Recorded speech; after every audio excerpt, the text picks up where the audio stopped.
BJP ಕಾರ್ಯಕರ್ತೆ ಸುಜಾತಾ ಹಂಡಿ ಅರಬೆತ್ತಲೆ ಹಲ್ಲೆ ಕೇಸ್ಗೆ ಸಂಬಂಧಪಟ್ಟಂತೆ ಮಹಿಳೆ ವಿವಸ್ತ್ರ ಕೇಸ್ಗೆ ಸಂಬಂಧಪಟ್ಟಂತೆ ಇದೀಗ ಸಿಬಿಐ ಹೆಗಲಿಗೆ ತನಿಖೆಯ ಜವಾಬ್ದಾರಿ ವಹಿಸಲಾಗಿದೆ. ಮಹಿಳೆ ವಿವಸ್ತ್ರ ಕೇಸ್ಗೆ ಸಂಬಂಧಪಟ್ಟಂತೆ ಈಗ ತನಿಖೆಯ ಜವಾಬ್ದಾರಿ ಸಿಬಿಐಗೆ ನೀಡಲಾಗಿದೆ.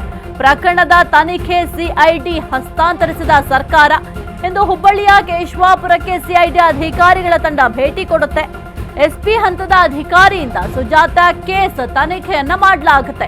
ಸುಜಾತಾ ಹಂಡಿ ಕುಟುಂಬ ವಿರುದ್ಧ ದಾಖಲಾಗಿರೋ 3 ಕೇಸ್ಗಳು.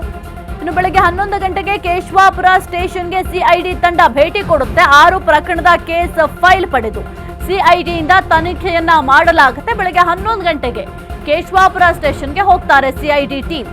ಬಿಜೆಪಿ ಕಾರ್ಯಕರ್ತೆ ಸುಜಾತಾ ಹಂಡಿ ವಿವಸ್ತ್ರಗೊಳಿಸಿದಂತಹ ಕೇಸ್ಗೆ ಸಂಬಂಧಪಟ್ಟಂತೆ ಸಿಐಡಿ ಹೆಗಲಿಗೆ ಈಗ ಜವಾಬ್ದಾರಿ ಸಿಕ್ಕಿದೆ. ತನಿಖೆಯ ಜವಾಬ್ದಾರಿ. ಪ್ರಕರಣದ ತನಿಖೆಯನ್ನ ಸಿಐಡಿಗೆ ಸರ್ಕಾರ ವರ್ಗಾವಣೆ ಮಾಡಿದೆ. ಇಂದು ಹುಬ್ಬಳ್ಳಿಯ ಕೇಶವಾಪುರಕ್ಕೆ ಸಿಐಡಿ ಅಧಿಕಾರಿಗಳ ತಂಡ ಭೇಟಿ ಕೊಡುತ್ತೆ.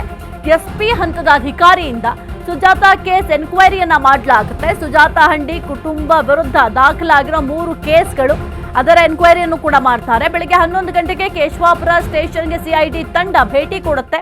ಇನ್ನು 6 ಪ್ರಕರಣದ ಕೇಸ್ ಫೈಲ್ ಅನ್ನ ಪಡೆದು ಸಿಐಡಿಯಿಂದ ತನಿಖೆಯನ್ನು ಕೂಡ ಮಾಡಲಾಗುತ್ತೆ. ಬಿಜೆಪಿ ಕಾರ್ಯಕರ್ತೆ ಸುಜಾತಾ ಹಂಡಿ ಅರೆಬತ್ತಲೆ ಏನಿತ್ತು ಆ ಒಂದು ಪ್ರಕರಣಕ್ಕೆ ಸಂಬಂಧಪಟ್ಟಂತೆ ಇದೀಗ ಆ ಒಂದು ಕೇಸನ್ನ ಸರ್ಕಾರ ಸಿಐಡಿಗೆ ಹಸ್ತಾಂತರ ಮಾಡಿದೆ. ಇನ್ನು ಮುಂದೆ ಸಿಐಡಿ ಅವರು ಆ ಒಂದು ಕೇಸ್ ಎನ್ಕ್ವೈರಿಯನ್ನ ಮಾಡ್ತಾರೆ. ಇವತ್ತು ಹುಬ್ಬಳ್ಳಿಯ ಕೇಶವಾಪುರಕ್ಕೆ ಸಿಐಡಿ ಅಧಿಕಾರಿಗಳ ಟೀಮ್ ಕೂಡ ಭೇಟಿಯನ್ನ ಕೊಡುತ್ತೆ.